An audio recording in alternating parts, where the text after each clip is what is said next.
ചങ്ങായിസ് നമുക്കതൊരു അടിപൊളിയായിട്ട് റെസ്റ്റോറൻറ്റിലൊക്കെ കിട്ടുക അതിരുചിയുള്ള ഒരു കുബൂസ് നമുക്ക് എളുപ്പത്തിൽ വീട്ടിൽ എങ്ങനെ ഉണ്ടാക്കുന്നതെന്ന് നോക്കിയാലോ. അത് നമ്മുടെ വീട്ടിലുള്ള ഇൻഗ്രീഡിയൻസ് മാത്രം മതിയാക്കാനായിട്ടും നല്ല സൂപ്പർ ടേസ്റ്റായിട്ട് നമുക്ക് കിട്ടുന്ന ഒരു അടിപൊളിയായിട്ടാണ്. വീഡിയോയിലേക്ക് പോകുന്നതിന് മുമ്പായിട്ട് ആദ്യമായിട്ടാണ് ചാനൽ കാണുന്നതെങ്കിൽ ലൈക്ക് ചെയ്യാനും സബ്സ്ക്രൈബ് ചെയ്യാനും അടുത്തുള്ള ബെല്ലൈക്കൺ മറക്കാണ്ട് ക്ലിക്ക് ചെയ്യാം കേട്ടോ. അതിനായിട്ട് ഒരു ബൗളിലേക്ക് ഞാൻ കുറച്ച് ഇളം ചൂടുവെള്ളം ചേർത്ത് കൊടുക്കുന്നുണ്ട്. ഒരുപാട് ചൂട് പാടില്ല, ഇളം ചൂടുവെള്ളം. അതിലേക്ക് 1 ടീസ്പൂൺ പഞ്ചസാര ചേർത്ത് കൊടുക്കുന്നുണ്ട്. അതുപോലെ തന്നെ 1 ടീസ്പൂൺ ഇൻസ്റ്റന്റ് ആയിട്ടുള്ള ഈസ്റ്റും കൂടി ചേർത്തിട്ട് നന്നായിട്ടൊന്ന് മിക്സ് ചെയ്യുക. എന്നിട്ട് ഈ ഒരു ഈസ്റ്റ് ആക്റ്റീവ് ആവാനായിട്ട് കുറച്ചൊരു 10-15 മിനിറ്റ് ഒന്ന് റെസ്റ്റ് ചെയ്യാനായിട്ട് മാറ്റി വെക്കുക. ഇപ്പം നമ്മുടെ ഈസ്റ്റ് നന്നായിട്ടൊന്ന് ആക്റ്റീവ് ആയിട്ടുണ്ട്. ഇനി നന്നായിട്ടൊന്ന് മിക്സ് ചെയ്ത് മാറ്റി വെക്കുക. ഇനി ഒരു ബൗളിലേക്ക് 2 കപ്പ് മൈദപ്പൊടിയാണ് ചേർത്ത് കൊടുക്കുന്നത്. ഈ മൈദയ്ക്ക് ആവശ്യമായിട്ടുള്ള ഉപ്പും കൂടി ഇതിലേക്ക് ചേർത്തിട്ട് ഇത് നന്നായിട്ടൊന്ന് മിക്സ് ചെയ്ത് കൊടുക്കുക. ഇനി നമുക്ക് കുറച്ചായിട്ട് നമ്മുടെ ഈസ്റ്റിന്റെ ആ ഒരു വെള്ളം ഇതിലേക്ക് ചേർത്ത് കൊടുത്തിട്ട് നമ്മൾ ചപ്പാത്തിക്ക് കുഴക്കില്ലേ അതുപോലെ നന്നായിട്ടൊന്ന് കുഴച്ച് കൊടുക്കുക കേട്ടോ. അപ്പോൾ ഈസ്റ്റിന്റെ വെള്ളം മതിയാവാതെ വരികയാണെന്നാണെങ്കിൽ കുറച്ച് ഇളം ചൂടുവെള്ളം നമുക്ക് ചേർക്കാവുന്നതാണ്. ഇനി ഇതാ നമ്മൾ കുഴച്ച് വെച്ചിരിക്കുന്ന മാവ് കൗണ്ടർ ടോപ്പിലേക്ക് മാറ്റുന്നുണ്ട്.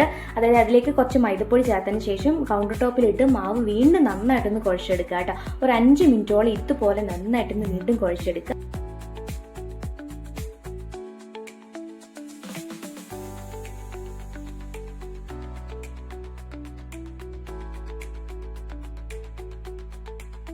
ഇപ്പം ഞാൻ നന്നായിട്ട് 5 മിനിറ്റോളം കുഴച്ചിട്ടുണ്ട്. ഇനി ബൗളിലേക്ക് മാറ്റിയതിന് ശേഷം അതിൻ്റെ മുകളിലായിട്ട് കുറച്ച് ഓയിലും കൂടി തടവിയിട്ട് ഇത് നന്നായിട്ടൊന്ന് പൊന്തി വരാനായിട്ട് മാറ്റി വെക്കുക കേട്ടോ.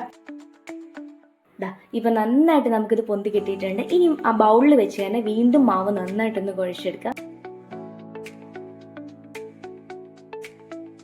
അതിനുശേഷം വീണ്ടും നമ്മൾ കൗണ്ടർ ടോപ്പിലേക്ക് ഇട്ടതിന് ശേഷം വീണ്ടും ഇവിടുന്ന് 5 മിനിറ്റ് നന്നായിട്ട് ഇത് മാവ് വീണ്ടും കുഴച്ചെടുക്കുക കേട്ടോ. ഇതാ കുറച്ച് വലുപ്പത്തിൽ തന്നെ ഇതുപോലെ ഒരു ബൗൾസ് ആക്കി ഞാൻ മാറ്റിയെടുത്തിട്ടുണ്ട്. ഇനി കൗണ്ടർ ടോപ്പിലേക്ക് കുറച്ച് മൈദപ്പൊടി ഇട്ടതിന് ശേഷം ആ മാവ് കൈകൊണ്ട് തന്നെ തിരിച്ചു മറിച്ചിട്ട് കുറച്ച് നേരം ഇതുപോലെ ഒന്ന് ജസ്റ്റ് ഒന്ന് പ്രസ് ചെയ്ത് കൊടുക്കുക. ഇനി ചപ്പാത്തിക്കോല് വെച്ചിട്ട് നമ്മൾ ചപ്പാത്തിയൊക്കെ പരത്തുന്ന പോലെ പരത്തിയെടുക്കുക കേട്ടോ. 2 ചപ്പാത്തിയുടെ കട്ടിയിലായിരിക്കണം നമ്മൾ പരത്തേണ്ടത്. ഒരുപാട് നൈസായി പോകരുത്, കുറച്ച് കട്ടിയിൽ വേണം പരത്താനായിട്ട് കേട്ടോ. ഇതാ നല്ല ചൂടായിരിക്കുന്ന തവയിലേക്ക് നമുക്ക് ഇട്ടിട്ട് തിരിച്ചു മറിച്ചിട്ട് നമുക്ക് കുക്ക് ചെയ്തെടുക്കാം കേട്ടോ. ഇട്ട പാടെ തന്നെ തിരിച്ചിടാനായിട്ട് പാടില്ല. അടിവശം ഇതുപോലൊന്ന് ബ്രൗൺ ആവുന്ന സമയത്ത് മാത്രം തിരിച്ചിടുക കേട്ടോ. ഇപ്പം തന്നെ നമുക്ക് കാണാൻ പറ്റുന്നില്ല എത്രത്തോളം നല്ല പെർഫെക്റ്റ് ആയിട്ട് നമുക്കിത് പൊന്തി വരുന്നുണ്ടെന്നല്ലേ.